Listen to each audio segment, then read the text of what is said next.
믿음의 여정에서 세 번째, 우리 갈등에 관한 주제로 하나님 말씀 나누기 원합니다.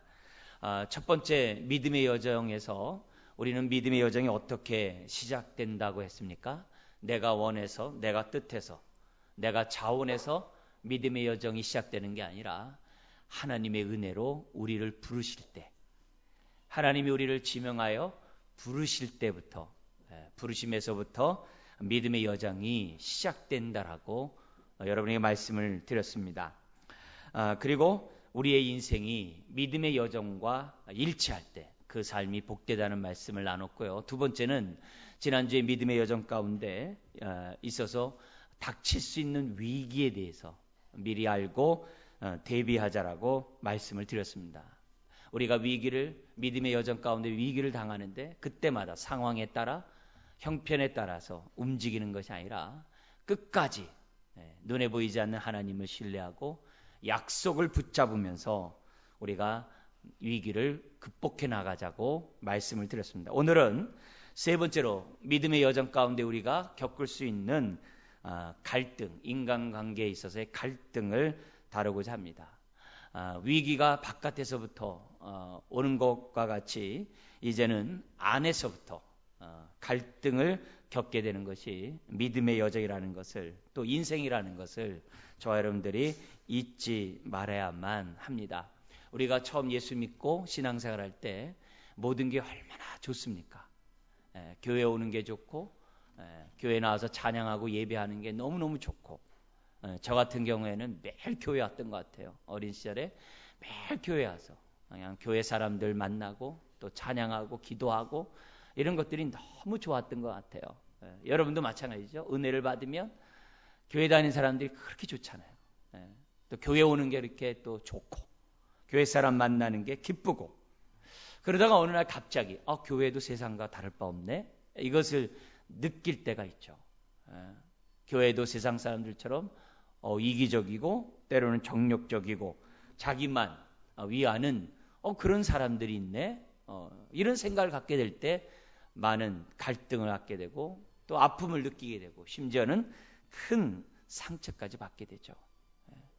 우리 모두가 100m에서 볼 때는 다 미남 미녀지만 아무런 흠도 없고 점도 없는 사람같이 보이지만 막상 같이 있다 보면 서로의 약점과 서로의 어떤 잘못된 그런 모습이 보이기 때문에 많은 갈등을 가질 수밖에 없는 것이 현실입니다. 그러나 오늘 우리가 말씀을 통해 분명히 아셔야 될 것은 갈등을 피할 수 없다는 거예요. 위기 역시 피할 수 없고 고난 역시 피할 수 없는 것처럼 갈등 역시 늘 있다는 겁니다. 그걸 이상하게 생각하지 말아야 할 것이고, 문제는 그런 갈등 속에서 그것이 자동적으로 저절로 믿습니다 하면서 해결되는 게 아니라 정말 하나님의 방법으로 그런 갈등들을 해결해 나가야만 한다는 겁니다. 그렇다고 갈등이 있다고 해서 내 믿음의 여정이 실패한 게 아니에요. 하나님에 대한 믿음을 저버리는 것도 아닙니다. 갈등은 중립이에요. 언제나 있을 수 있다는 것을, 사람이 있는 한 언제든지 있을 수 있다는 것을 저와 여러분들이 간과하지 말아야만 합니다. 열심히 일하는 그곳에도 갈등이 있죠. 바나바와 바울이 선교를 열심히 하려다 보니까 마가를 데려가냐 데려가지 마느냐라는 문제 때문에 갈등을 해요. 예수님의 12제자도 주님 따라다니면서 서로 갈등해요. 부부라고 갈등이 없겠어요? 부모 자식 간에 갈등이 없겠어요? 쌍둥이도 갈등이 있어요. 모든 면에 사람이 있는 곳에는 다 갈등이 있습니다. 심지어 복음이 있는 곳에 갈등이 있다고 그랬어요.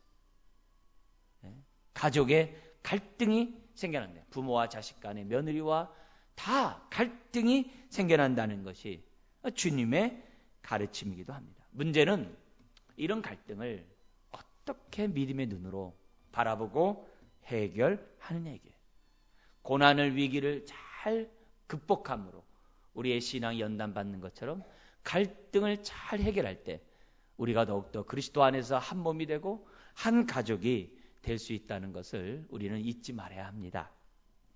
13장에 들어오면서 아브라함과 롯의 가족의 갈등 갈등이 생겨나게 됩니다. 1절부터 7절까지 보면은 그 원인이 나오고 있는데요. 그 원인은 2절과 6절에서 살펴볼 수가 있습니다. 2절에 보면은 아브라함에게 가축과 은과 금이 풍부하였더라 그랬어요. 애굽에서 올라올 때 부자였다는 거예요. 왜요? 내려갈 때도 부자였지만은 올라올 때 자기 아내 사례로 말미암아 바로 왕으로부터 얼마나 많은 하사품을 받습니까? 그 하사품을 다 가지고 올라왔기 때문에 더 큰 부자가 되는 거죠. 더 큰 가축대를 소유한 거부가 됩니다. 그리고 세월이 흘러갑니다. 그들이 3절 4절 처음에 그가 장마쳤던 그곳에까지 올라가서 여호와의 이름을 부르면서 살아갑니다. 세월이 한참 지난 겁니다. 뭐 하루 이틀 지난 게 아닙니다. 세월이 지나간 거예요. 세월이 지나갔어요. 지나가고 결과 어떻게 됐냐면 6절 같이 한번 읽겠습니다. 그 땅이 그들이 동거하기에 넉넉하지 못하였으니 이는 그들의 소유가 많아서 동거할 수 없었음이니라. 아브라함과 롯의 갈등의 원인은 풍부함 때문에 오는 갈등이었어요. 하나님이 주신 축복 때문에 온 갈등이었다는 것을 성경 우리들에게 보여주고 있습니다. 엄밀한 입장에서 보면은 이 싸움은 아브라함과 롯이 싸운 게 아니죠. 그의 재산을 가축을 돌보는 목자들끼리의 싸움이에요. 왜요? 물이 부족하죠. 목초지가 부족하죠. 더구나 그 땅에 가나안 사람과 브리스 사람도 여전히 거하고 있죠. 그러니까 물 부족이 또 풀 부족이 다분히 뒤에 돼요. 먼저 선점하려고 하는 그런 목자들의 욕구 때문에 다툼이 생길 수밖에 없다는 거죠. 우리가 사는 이 세상에 얼마나 많은 다툼이 있습니까? 갈등이 있습니까? 소통의 부재에서 또 상대방을 오해함으로써 얼마나 많은 갈등이 야기됩니까? 지위 때문에, 권력 때문에, 재산 때문에 얼마나 갈등이 많이 있습니까? 집안에서도 부모가 조금이라도 유산이 있으면 자식들이 얼마나 싸웁니까? 한 푼이라도 더 받으려고 얼마나 다툽니까? 심지어 부모가 돈이 하나도 없을 때, 부모가 병원에 있을 때 그 병원비 부담 때문에 또 얼마나 또 나누는 문제 때문에 책임 때문에 또 다툽니까? 있으나 없으나 사람은 다투기 마련이에요. 우리가 사는 한 많은 다툼이 있어요. 교회도 마찬가지입니다. 교회가 예배 드리기 이렇게 편할 때는 어떻게 해야 돼요? 예배 앉아서 드려서 빈자리에서 예배 드리면 돼요. 근데 앉을 자리가 없을 정도가 돼보세요. 얼마나 다툴까요? 교육부서가 작을 때는 다툴 일 없어요. 좀 커보세요. 선생님 확보하기 위해서 다투죠. 뭐 물건 있으면 먼저 활용하려고 다투죠. 좋은 자리 찾아 다투죠. 여러분, 다툼이 끝나질 않아요. 중요한 것은 그런 다툼이 있을 때마다 우리가 믿음의 눈이 작동해야만 한다는 거예요. 그런 것들을 이상하게 생각하지 말고 자연스럽게 오히려 생각하는 게 나아요. 그리고 그것을 인간적인 방법이 아니라 하나님이 주신 방법대로 해결하자는 거죠. 자, 그러면 아브라함은 그런 갈등의 문제를 어떻게 해결했습니까? 그게 8절에서 13절에 나옵니다. 아브라함은 이 문제를 두 가지 방법으로 해결하는데 이것은 앞으로 우리들의 살아가고 겪는 그런 모든 갈등을 해결하는 두 가지의 원리를 우리에게 제공한다라고 우리가 생각하고 이 말씀에 따라 모든 갈등들을 우리가 헤쳐나가야 된다고 봅니다. 자, 그런 가운데 첫 번째 아브라함의 이 갈등의 이 방법은 해결하는 방법은 8절에 있습니다. 8절 다 같이 읽겠습니다. 아브라함이 롯에게 이르되 우리는 한 친족이라 나나 너나 내 목자나 내 목자나 서로 다투게 하지 말자. 여러분, 이 서로 다투는 게 하루아침에 일어난 일이 아닙니다. 끊임없이 있어 왔어요. 끊임없이. 왜? 계속 재산이 늘어났거든요. 갑자기 는 게 아니에요. 점점 늘어난 거거든요. 그러니까 계속 그것 때문에 다툼이 있는 거죠. 그때마다 조용히 시켰겠죠. 양보도 했겠죠. 그러나 급기야 어떻게 돼요? 나뉘면 안 되는 그런 지경에 놓이게 된 거예요. 아브라함과 롯이 그전에도 많은 얘기들이 했었겠죠. 했었겠죠. 하루아침에 문제도 아닙니다. 근데 이 문제를 해결하는 이 방법을 보십시오. 우리는 한 뭐라고요? 친족이라. 서로 다투지 말자. 예. 옛날 성경은 한 고륙이라 이렇게 돼 있어요. 여러분, 아브라함이 문제를 해결할 때 한 친족이라는 이 단어를 교회 안에서나 가정 안에서 여러분이 다툼이 있을 때 항상 적용해야만 합니다. 특별히 교회 안에서 많은 다툼이 있을 때 가져야 될 것이 뭡니까? 우리는 한 가족이다. 바울이 쓴 서신을 바울 서신이라고 그래요. 뭐 빌립보서, 로마서, 에베소서, 고린도, 전후서 많은 서신을 썼어요.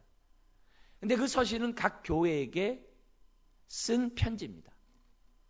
근데 그 편지에 보면은 그런 제가 말씀드렸던 이런 교회들의 큰 갈등들이 있어요. 빌립보 교회 같은 경우에는 어떻게 하면 하나님을 더 섬길 수 있을까라는 그 주도권 싸움에서 요드계와 순두계가 서로 다투는 거예요. 로마 교회에서는 먹고 마시는 문제 때문에 고기를 먹을 수 있다, 믿음 예수 안에서 감사를 못 버릴 거 없다라고 하는 사람과 먹으면 안 된다라고 하는 연약한 사람들이 있어요. 이런 사람들을 해결할 때 그들이 하는 이유가 뭐예요? 주를 어떻게 하면 더 섬기는가 입장에서 그렇게 다툼이 생겼어요. 고린도 교회 안에서는 서로 자랑하려고, 내가 은사를 더 받았네, 더 사랑받았네, 더 능력 있네 하면서 서로 자랑으로 다퉈요. 예배소는 또 옛사람에 속해서 다투고, 이런 일이 있을 때마다 바울이 한결같이 그 문제를 해결하는 원칙은 동일해요. 우리는 그리스도 안에서 한 몸이다. 주도 하나요, 믿음도 하나요, 하나님도 하나니라. 우린 그리스도 안에서 한 권속, 가족이라, 한 몸이라, 한 지체라. 그 메시지를 항상 내세웁니다. 여러분, 교회 안에서나 가정 안에서 갈등은 자연스러운 거예요.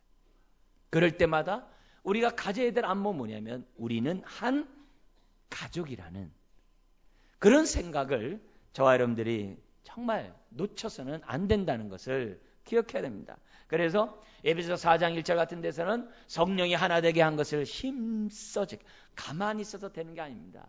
힘써지게 용납하고 용서하고 이해하고 오래 참고 사랑하고, 우리가 이런 갈등을 이런 식으로 우리가 대할 때 우리는 그만큼 신앙이 자라가게 돼요. 왜요? 인내하라는 말씀에 순종하잖아요. 용서하라는 말씀에 순종하잖아요. 용납하라는 말씀이 순종해 나가잖아요. 그러다 보면은 우리의 믿음이 더욱더 하나님을 의지하는 가운데 자라가게 된다는 거예요. 그래서 문제가 생겨날 때마다 우리는 한 거예요. 여러분, 우리 가족도 그러잖아요. 가족에서도 아무리 철천지 원수가 한 가족에 있다 할지라도 그래도 우리는 한 가족인데, 그 생각이잖아요. 그것이 지탱하는 힘이잖아요. 교회 안에서도 마찬가지라는 사실을 잊어서는 안 됩니다. 그걸 좀 더 넓게 적용할 수 있다면 더 좋죠. 우리나라에도 있죠. 우리가 남이가 뭐 이런 말 있잖아요. 우리나라에도 그런 게 있다. 그런 식으로 어쨌든 문제를 해결하려고 하는 그런 관점이 중요해요. 두 번째는 9절에 우리들에게 제시해주고 있는데 한번 읽어볼까요? 내 앞에 온 땅이 있지 아니하냐. 나를 떠나가라. 내가 좌하면 나는 우하고 내가 우하면 나는 좌하리라. 여러분, 두 번째 아브라함의 선택의 방법은, 그 문제를 해결하는 방법은 뭐냐면 양보예요. 배려예요. 상대방의 입장을 이해하고 상대방의 그런 어떤 여러 가지 형편을 살피고 먼저 선택할 수 있는 기회를 줬다는 거예요. 양보를 취해야 돼. 네가 먼저 선택하래. 어디 거하는지. 그러면 내가 거기에 따라서 행동하겠다. 일구이연하지 않겠다는 거죠. 그런 얘기를 분명히 합니다. 그러자 이런 아브라함의 제안에 롯이 싫어하질 않아요.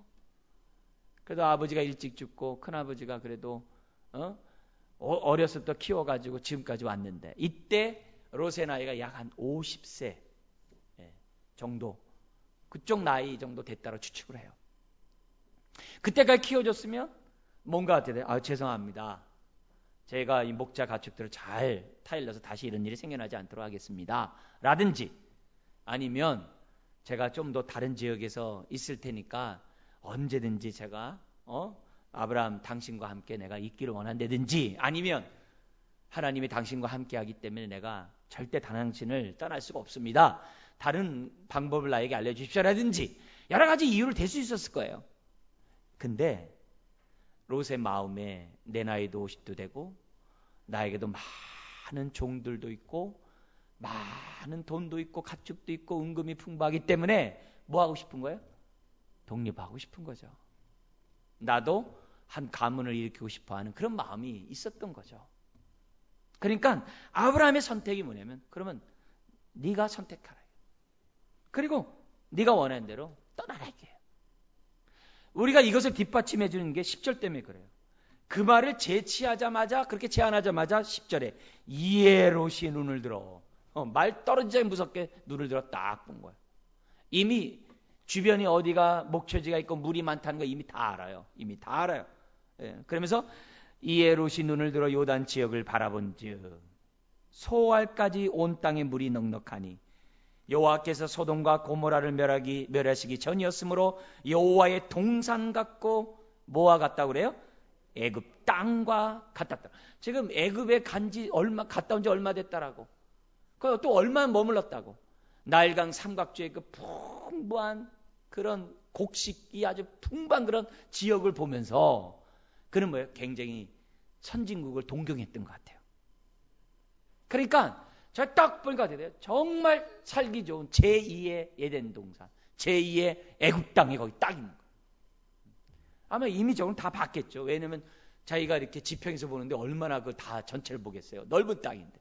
네. 본 거예요. 그러므로 11절 롯이 요단 온 지역을 택하고 동으로 옮기니 그들이 서로 떠난지라. 얼마나 아브라함이 마음 아프고 쓸쓸하겠어요.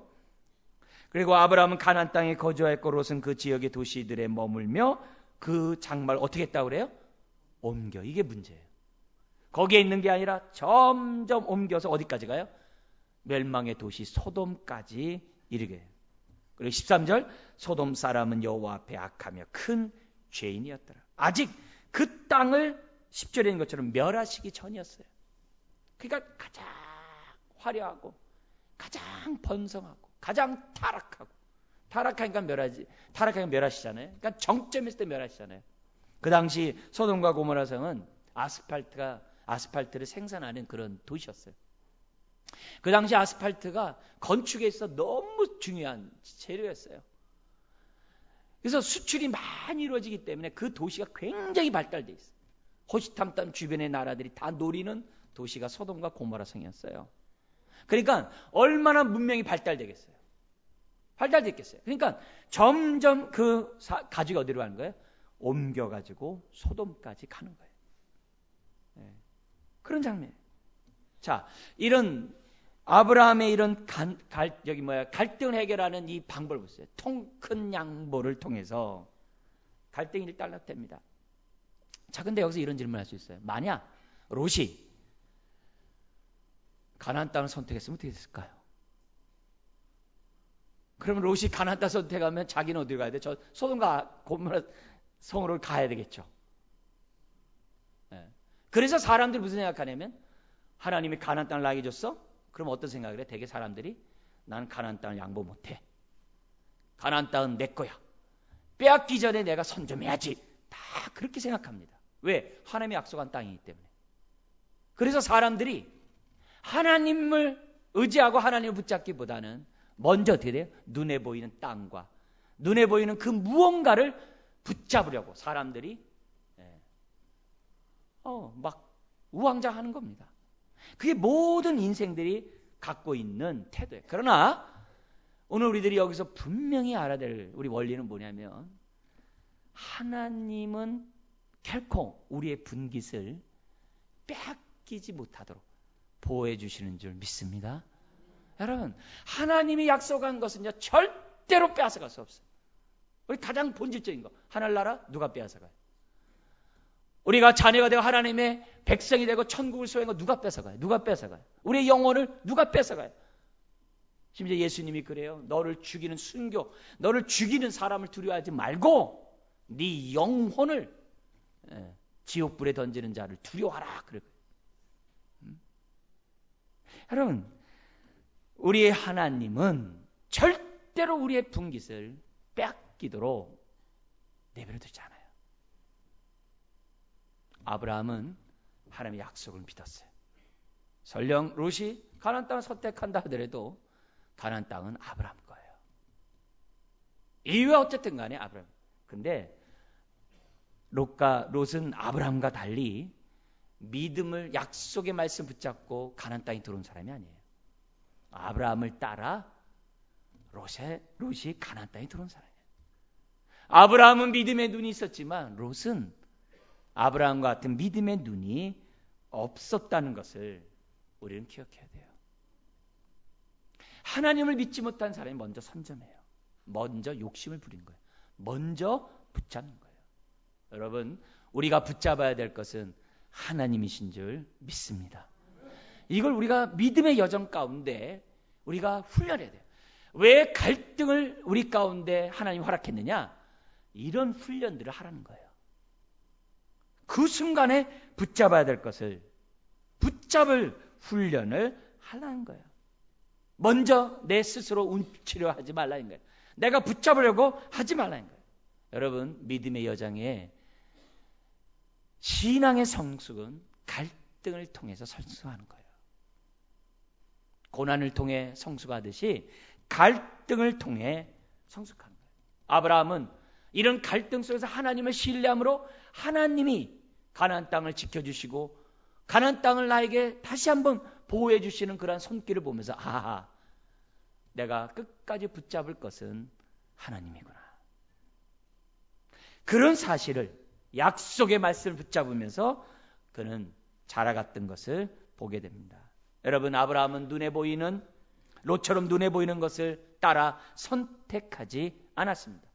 눈에 보이는 것을 선택한 그 결과는 점점 장막을 옮겨 어디로 가요? 소돔과 고모라로 가는 거예요. 이거는 믿음의 여정이 아닙니다.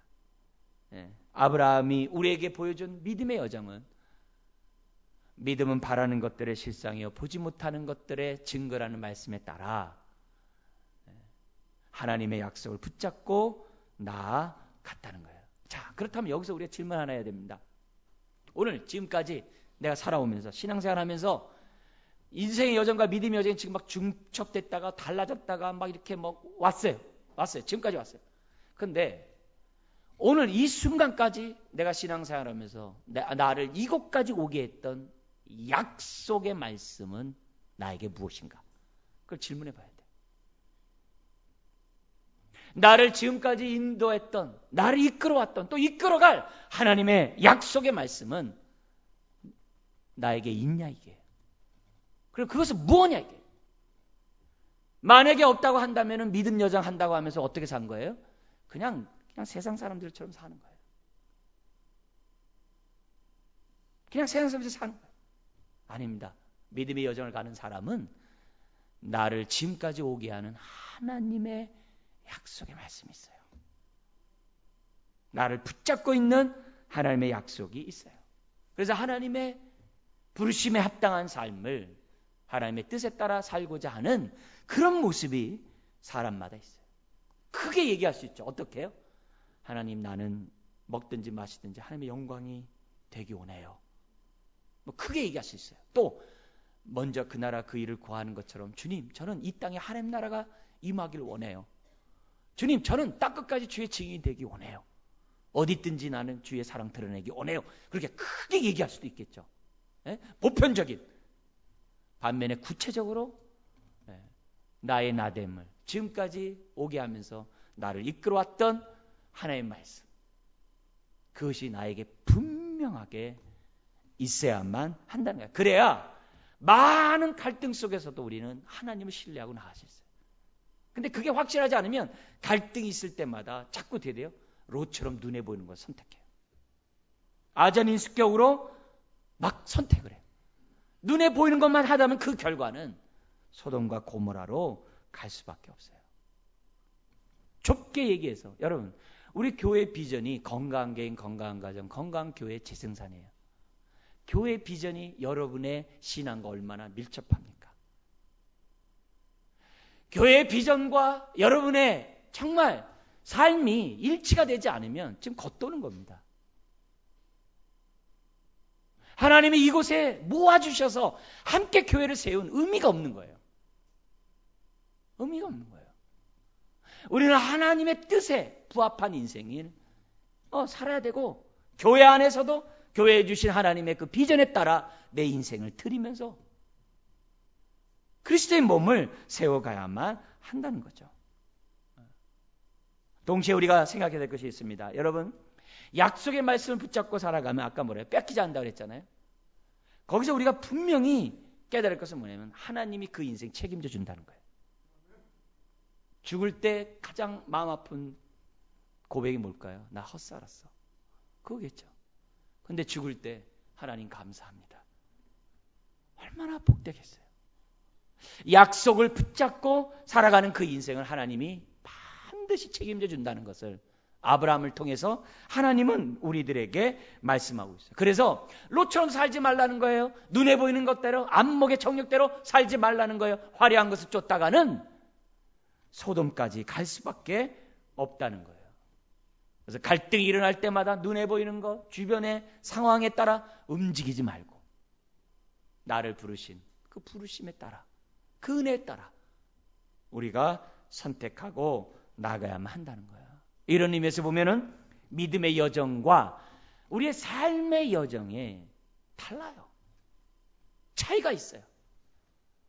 근데 믿는 사람은 어떻게 하든지 간에 삶의 여정이 믿음의 여정이 되도록 하는 것이 믿는 사람의 태도인 줄 믿습니다. 여러분, 여러분이 예수 믿는 순간 믿지 않는 사람들의 삶의 길과 달라요. 똑같이 직장을 다니고 자녀를 키우고 뭐 하여튼 뭐 공부를 하고 뭐 열심히 살고 똑같이 살아도 가는 길이 달라요. 세상 사람들이 가는 그 길은 뭐예요? 이름을 내고자 하는 거죠. 성공하자는 거죠. 부자가 되자는 거죠. 그러나 믿음의 길을 가는 사람은 아니죠. 부자가 된 이유가 뭐예요? 데려간 이유가 청지기로서 하나님의 나라를 이 땅에 더욱더 온전히 이루고자 하는 그런 마음에서. 그래서 돈이 있다고 세상 사람처럼 다 흥청망청 누리면서 지멋대로 살지 않아요. 나에게 주신 그 축복을 어떻게 주의 나라를 위해 하나님의 뜻을 위해 내가 쓸 수 있을까 고민하고 기도하지. 세상 사람처럼 누리고 다 그렇게 살지 않습니다. 왜요? 가는 길이 달라요. 세상 사람들이 누리는 그 영광을 포기를 해요. 왜요? 우리가 받을 영광이 따로 있거든요. 다르거든요. 모든 사람이 교회에서 중직자가 된다는 얘기는 뭐예요? 더욱더 그런 삶을 산다는 거죠. 세상 사람과 똑같이 인생 여정을 허비하면서 롯처럼 살지 않겠다는 거죠. 안타깝게도 이런 선택은 당대만 끝나지 않아요. 롯의 이런 잘못된 선택이 어떤 영향을 줬냐면 그의 처자식들과 그의 사위에게 아무런 영향력을 주지 못해요. 그래서 롯의 그 딸들을 통해서 이스라엘 백성에게 그렇게 고통을 주고 하나님 앞에 정말 악을 행한 모압과 암몬 족속이 태어나요. 성경에 나오죠? 모압과 암몬 족속. 그게 롯의 후예예요. 아브라함의 후손과 너무 달라요. 심지어 롯의 아내는 소음기둥이 되어 세상을 탐해가지고 버릴 수가 없어서. 우리가 신앙생활하면서 믿음의 길을 간다는 것은 롯과 같은 안목을 버리고 아브라함 같은 안목을 갖고자 믿음의 여정 가는 거예요. 여러분, 롯이 선택한 땅이 비록 에덴 동산 같고 애굽 땅과 같았어도 그 땅은 하나님이 함께하지 않는 땅이었어요. 하나님이 함께하지 않는 그곳은 아무리 에덴 동산 같다 할지라도 소용이 없어요. 멸망이 땅이 돼요. 하나님 앞에서는 땅이 중요한 게 아니라 하나님과의 관계가 중요해요. 하나님과 올바른 관계가 있으면 어떻게 돼요? 아무리 씨띠인 골짜기, 황량하고 물이 없고 소나기 올 때만 잠깐 지나가는 그 씨띠인 골짜기라 할지라도 하나님이 함께하면 생수의 강이 흘러넘칠 줄 믿습니다. 그게 요엘서 3장 18절이에요.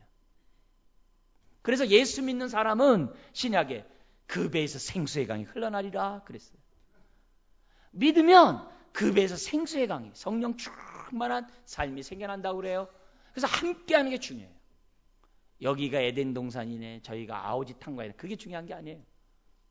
하나님이 함께하냐, 함께하지 않냐. 세상 사람들은 얼마나 소돔과 고모라 성을 사모하는지 몰라요. 지금 우리나라도 보세요. 반문화가 얼마나 화려합니까? 소돔과 고모라 성과 다를 바가 없고 오히려 더 심하겠죠. 이런 세대에 점점 장막을 옮기는 것이 롯과 같이 장막을 옮기면 안 돼요. 그런 가운데서 우리가 붙잡아야 될 것은 내 영혼의 충만한 부유함을 위해 선택해야 돼요. 구약 성경에 보면 아람의 군대 장관 나아만이 있어요. 그런 어마어마한 힘을 갖고 있는 군대 장관이에요. 화려한 제복을 입었어요. 금갑옷을 입을 정도로 화려한 사람이에요. 그러나 그는 문둥병자 환자였어요. 겉은 화려하지만 속은 썩어가는 인생이었다는 거죠. 그러므로 우리가 이 아브라함과 롯의 이런 사건을 보면서 우리가 선택해야 될 것은 롯처럼 눈에 보이는 쪽으로 안목의 정욕으로 나아갈 것이 아니라 이기적이고 정욕적이고 세속적으로 날 것이 아니라 하나님 아브라함처럼 지금 손에 잡힌 것이 없지만 여전히 광야에서 나그네로 살지만 천막치고 살지만 약속을 붙잡고 하나님을 붙잡고 살아가게 하여 주시옵소서. 여러분, 롯은 그의 부인과 딸들과 사회에게 아무런 영향을 주지 못했어요. 믿음의 여정이 아니죠. 나를 통해서 내 주변 사람들에게 영향을 줘야죠. 영향을 줘야죠. 세상에서 좀 편하게 살다고 만족할 게 아니라 영혼이 죽어가고 있다는 것을 생각하고 영혼의 안식과 영혼의 기쁨을 주도록 저와 여러분들이 살아야죠. 아브라함은 롯과 달리 하나님을 신뢰했어요. 비록 손에 잡히는 게 없지만 물론 가축은 풍부해요. 그러나 아직까지 하나님이 자기 주시마 약속했던 자식과 땅은 없었어요. 그냥 텐트 치고 다녔어요. 자, 이렇게 믿음에 따라 선택한 갈등의 문제를 해결한 이 아브라함에게 하나님이 어떻게 책임져 주시고 돌보시고 인도하시고 축복하셨는가가 14절에 18절에 나타납니다. 먼저 14절 읽겠습니다. 롯이 아브라함을 떠난 후에 여호와께서 아브라함에게 이르시되 너는 눈을 들어 너 있는 곳에서 북쪽과 남쪽 그리고 동쪽과 서쪽을 바라보라. 여러분, 무엇보다도 하나님이 나타나셔서 말씀하셨다는 게 큰 위로가 되는 줄 믿습니다. 아주 시기적절하게 나타나셔서 아브라함에게 말씀하는 거예요. 모든 위로의 아버지께서 말씀하신 거예요. 또 말씀이에요. 여러분, 오늘도 이 시간에 우리 모두에게 하나님이 말씀하시는 줄 믿습니다. 하나님 말씀이에요. 그리고 바라보라 그럽니다. 그리고 15절에 보이는 땅을 내가 너와 네 자손에게 주리니 영원히 이르라. 16절 내가 계속 내가를 강조하죠. 내가 하나님의 의지가 있는 거예요. 하나님의 열심이 있는 거예요. 하나님의 확신이 있는 거예요. 보증이 있는 거예요. 내가 내 자손이 땅에 티끌 같게 하리니 사람이 땅에 티끌을 능히 셀 수 있을진데 내 자손도 세리라. 17절 너는 일어나 그 땅을 종과 횡으로 두루 다녀보라. 내가 그것을 내게 주리라. 얼마나 큰 약속입니까? 다시 뭐예요? 처음 12장 때 아브라함을 불렀을 때 그 약속을 또 하는 거예요. 뭐예요? 하나님은 변함이 없다는 거죠. 그래서 신실하다 그래. 하나님은 사람과 달라서 거짓말하지 않아요. 변개하지 않아요. 하나님은 한 번 말씀하시면 반드시 지키시는 거예요. 그래서 진실하신 분이에요. 그래서 교회 직분자를 뽑을 때 일구이원하지 않는 사람을 뽑으래요. 왜요? 진실해야 되니까. 신실해야 되니까. 하나님이 신실한 분이기에. 그래서 아무리 입 밖에 낸 것은 해로울지라도 지키라고 그러거든요. 우리 하나님이 그래요. 하나님이 오늘 아브라함에게 나타나서 말씀합니다. 나는 약속을 이루는 신실한, 정말 진실한 하나님이라는 사실을 아브라함에게 약속을 해요. 그러니 아브라함이 얼마나 큰 위로를 받겠어요. 얼마나 힘을 얻겠어요. 얼마나 감사하겠어요. 그러자 그 증거로서 18절의 행동이 나옵니다. 같이 읽겠습니다. 이에 아브라함이 장막을 옮겨 헤브론에 있는 마므레 상수리 숲풀에 이르러 거주하며 거기서 여호와를 위하여 제단을 쌓았더라. 예배를 왜 드립니까? 제단을 왜 드립니까? 하나님을 믿는다는 거죠. 하나님만 의지하겠다는 거죠. 하나님의 약속을 이룰 줄 확신한다는 거죠. 그러니까 뭐예요? 제단을 쌓고 예배를 드리는 거죠. 오늘 우리가 이처럼 나와 예배를 드리는 거죠. 우리가 이제 나와 예배를 드리는 데 있어서 약속의 말씀 없이 예배 드리면 공허한 거죠. 나를 부르신 주님이 내 인생을 책임져 주시고 내 인생을 축복하시고 내 인생을 사용하시고 나를 통하여 하늘에서 이룬 뜻을 이 땅에 이루어 줄 것이라는 것을 믿고 내 눈에 보이는 것이 비록 없어서 장막을 치고 나그네처럼 살지만 롯과 같이 성이 없지만 그래도 어떻게 돼요? 하나님이 내 인생을 통하여 영광받을 것을 믿고 믿음의 발걸음 내딛는 것이 우리죠. 아브라함이 그것을 보여주는 겁니다. 가는 곳마다 제단을 쌓고 여호와의 이름을 불렀다. 여러분, 하나님의 위로는 사람의 위로와 좀 달라요. 우리가 신앙생활에서 조심해야 될 게 있어요. 젖을 먹을 땐 어쩔 수 없어요. 빨리 밥을 먹는 신앙이 돼야 돼요. 애도 우리 아이들도 빨리 밥을 먹어야 되잖아요. 그잖아요? 젖만 먹으면 안 되잖아요. 신앙도 마찬가지예요. 신앙도 위로를 받을 때 사람을 통해서 받는 위로가 있어요. 그건 없어서는 안 돼요. 반드시 있어야 돼요. 그걸 부인하는 게 아니에요. 근데 너무 사람만 의지하는 위로는요, 위험해요. 그랬을 때 나를 위로해주는 사람이 없으면 나는 고아라고 느껴지는 거예요. 쓸쓸하고 고독하고 참 내가 헛살았구나라는 허무한 마음으로 사람 간다는 거예요. 그런 약점이 있어요. 그래서 우리는 뭐냐면 빨리 밥을 먹는 신앙을 받게 돼요. 뭐냐면 하나님이 위로하시는 위로를 받을 수 있어야 돼요. 그게 중요해요. 그러면 황량한 광야에 아무도 없어도 하나님을 인하여 위로를 받아요. 새 힘을 얻어요.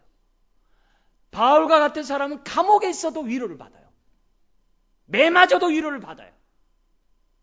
여러분, 죽음에 위협하세요. 위로를 받아요. 왜요? 하나님이 그를 위로하시니까.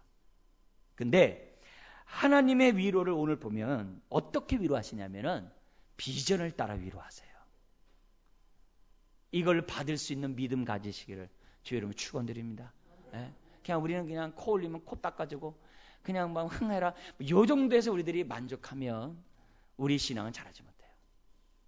오히려 나를 부르신 분이 하나님이시고 나를 부르시어서 하신 때는 목적이 있고 뜻이 있다는 것을 믿고 그 뜻을 알아가고자 몸부림치고 신앙생활하면 하나님이 드디어 나를 부르신 비전을 보게 돼요.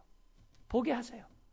그럼 그 비전이 나를 기억나고 생각나게 함으로 넘어져도 일어서게 하고 정말 쓸쓸한 가운데서도 새 힘을 얻게 되고 외로운 가운데서도 주의 이름을 부른다는 거예요. 그래서 스스로 설 수 있는 그것 갖다 우리가 재생산에서 중요한 게 자생력이거든요.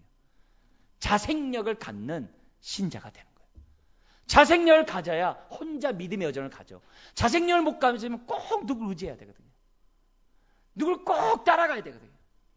아니에요. 우리는 주님만 붙잡아야 될 줄 믿습니다.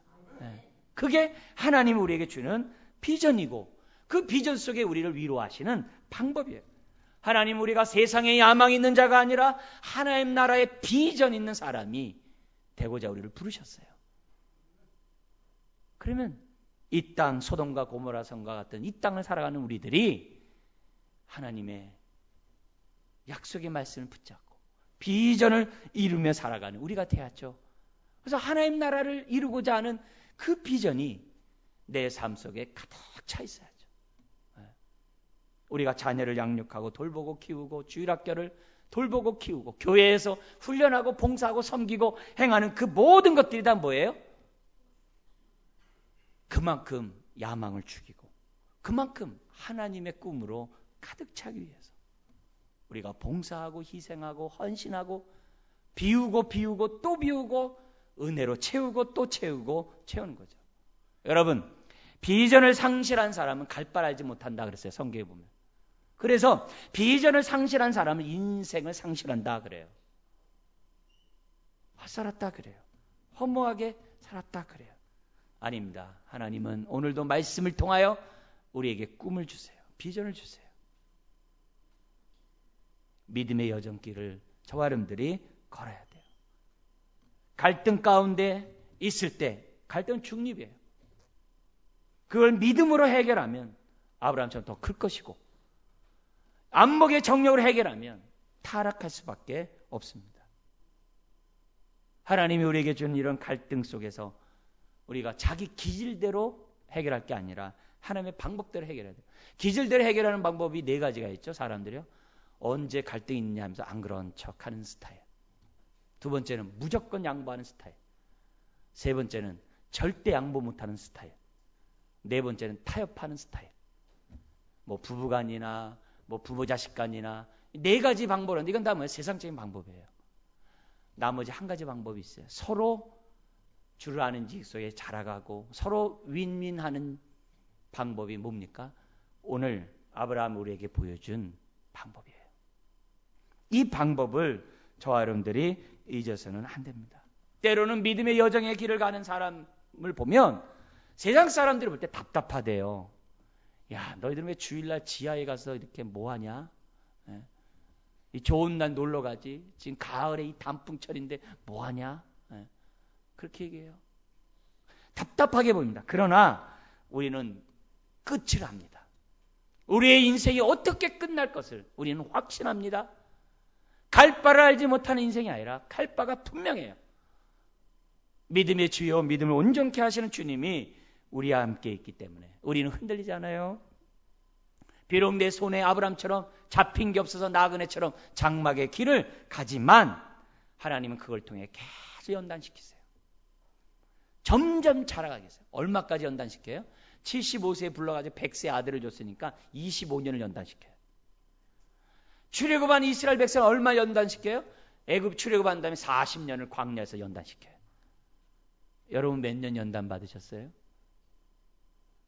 얼마 하고 중도에 포기하고 무관심하고 좌절하고 그냥 내 마음대로 my way 내가 가고 싶은 대로 가면서 신앙생활을 하고 있지는 않습니까? 네? 우리가 믿음의 여정에 들어온 이상 갈등은 많이 있습니다. 위기 고난을 잘 극복함으로 연단받는 것처럼 갈등을 잘하면 더욱더 돈독하게 하나가 될 줄 믿습니다. 더욱더 하나님과 가까워지고 서로 간에 친밀하게 될 줄 믿습니다. 그러기 위해서는 아브라함이 우리에게 주신 이 메시지, 방법, 우리는 한 그리스도의 한 지체예요. 여러분의 가정에서도 마찬가지예요. 식구들도 우리는 한 가족이에요. 2번째는 하나님이 나와 함께한 것을 믿고 양보하고 배려할 때, 그리고 올바른 선택을 할 때 우리는 더욱더 갈등을 통해 성장하고 더욱더 단단한 그리스도의 몸을 세워가는 우리가 될 줄 믿습니다. 땅을 보지 말고 하늘을 보고 세상을 보지 말고 우리는 하나님만 바라보고 믿음의 여정길을 가는 저와 여러분 되시기를 주의 이름으로 축원드립니다. 기도하겠습니다. 하나님 아버지, 믿음의 여정에서 겪게 되는 위기와 안팎의 갈등들 많이 있습니다. 그때마다 하나님의 방법으로 해결하게 하시고 믿음으로 해결하는 우리가 되게 하여 주시옵소서. 주여, 나를 부르신 하나님을 신뢰하고 그분을 따라가는 그 인생에는 후회 없는 인생이요, 책임져주는 인생이요, 축복된 인생이요, 복의 통로가 되는 인생인 것을 아버지 하나님 우리들이 확신하면서 우리들의 문제들을 해결해 나가는 하나님의 종들 되게 하여 주시옵소서. 머리 숙인 한 분 한 분의 삶들을 축복하시고 오늘 이 말씀이 살아움 동력 있는 하나님의 말씀들 되게 하여 주옵소서. 감사하며 예수님의 이름으로 기도드리옵나이다. 아멘.